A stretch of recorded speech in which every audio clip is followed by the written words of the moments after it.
Я родился в деревне Крюки, я там вырос, я учился в школе. Я бегал там босиком.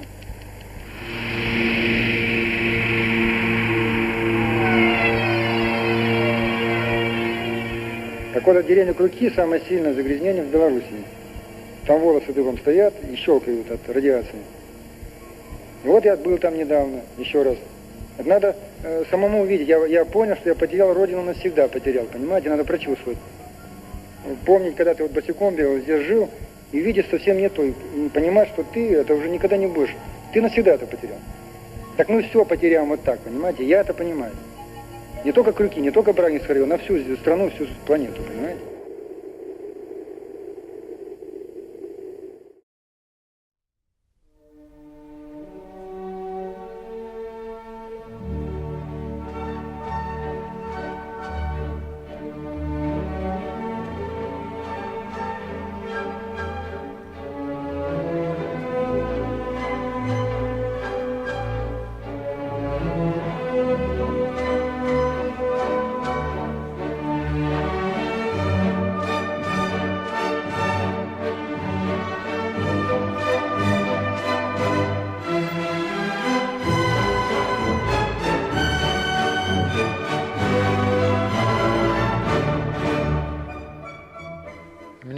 My name is Anatoli Yunitski. I will tell you about the transportation systems of the future. Everything that you will get to know is based on the laws of physics. I devoted 50 years of my life to creating a theory of transport and infrastructure complexes that are optimum from the viewpoint of the science and the world around it. The team I gathered in the Republic of Belarus today embodies this transport already in metal and composites.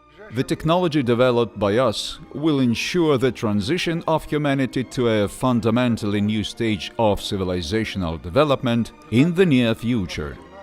As a result, our earthly technocratic civilization will be able to solve global environmental problems, live on the planet Earth comfortably and safely in harmony with nature. How have I created the optimum transport? My reasoning was very simple. What will happen from the viewpoint of physics if I travel from point A to point B, for example, from Belarus to Brazil, by any type of transport? Railway, a ship, an airplane, a car, or a rocket? Both at the beginning and at the end of the way, I was at about the same altitude above the sea level, which means that as a result of the movement, my potential energy did not change. At both points, I remained motionless relatively to the Earth's surface, which means that my kinetic energy did not change either. Therefore, if the energy state of the cargo has not changed, the useful transport work for its movement will be equal to zero. There is nothing to change and improve in it. It turns out that 100% of the energy in any mode of ground transport is spent not on moving, but on fighting with the environment and destroying it. To improve transport, it is necessary to minimize these energy losses. For high-speed vehicles with speeds above 350 km per hour, the main factor is aerodynamic drag. More than 90% of the energy losses when driving is spent to overcome it. SkyWay has achieved great success, primarily in the field of aerodynamics.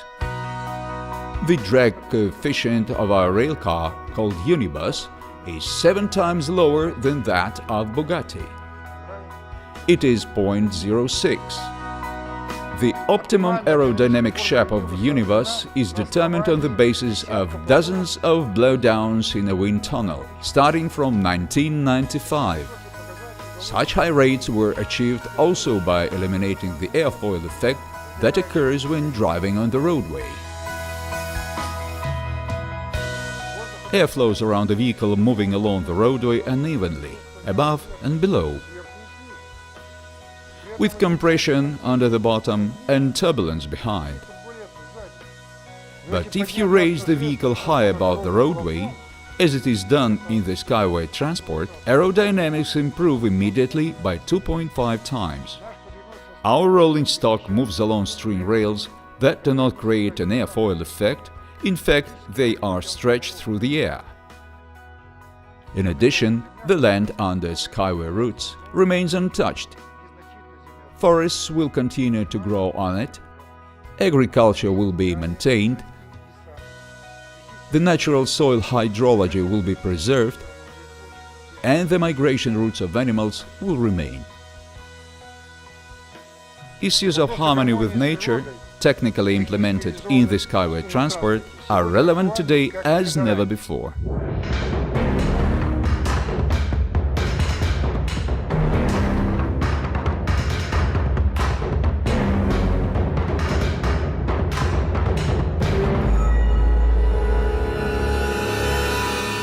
Everyone has environmental problems: greenhouse effect, destruction of the ozone layer and global warming, as well as many other dangers associated with the impact of industry and nature on the biosphere.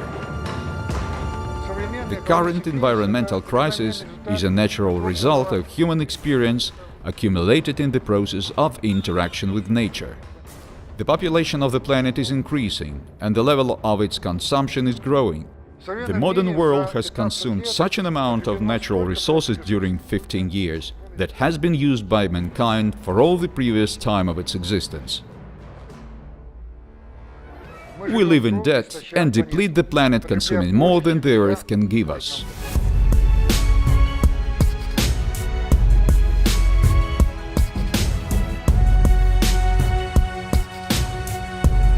There is only one cardinal way out from the current situation.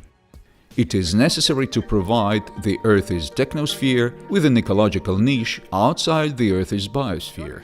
This step will ensure preservation and development of the biosphere according to the laws and directions formed over billions of years of evolution, as well as the harmonious interaction of the community of people as biological objects with the biosphere. There is no such ecological niche for the technosphere on Earth, but it is available in space, very close, at the distance of some 100 kilometers and more from the surface of the planet, where there are ideal conditions for most technological processes.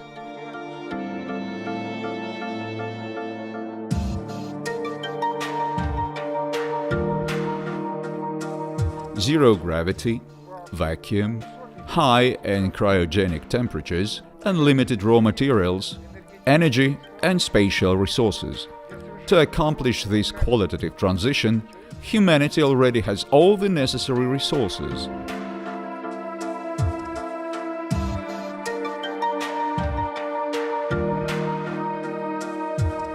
The solution proposed and implemented today in the framework of the SkyWay project was first announced by me in the early 80s of the last century and became widely known in the USSR. The General Planetary Vehicle is a reusable geo-cosmic transport system for non-rocket exploration of near space. For one flight, GPV will allow to bring out into the orbit about 10 million tons of cargo and 1 million people who will be engaged in the creation and operation of the near-Earth space industry.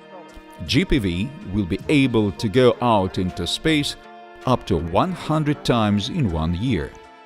The modern world rocket and space industry, in which trillions of dollars have already been invested, will need about 1 million years to do what GPV can do in 1 year. Environmentally friendly GPV will actually allow implementing the industrialization of near space. This step will open access to fundamentally new industrial technologies through the use of unique space opportunities that are not available on Earth. Translocation of the industry out of the planet will radically improve our common habitat, our common home, the biosphere of the planet Earth.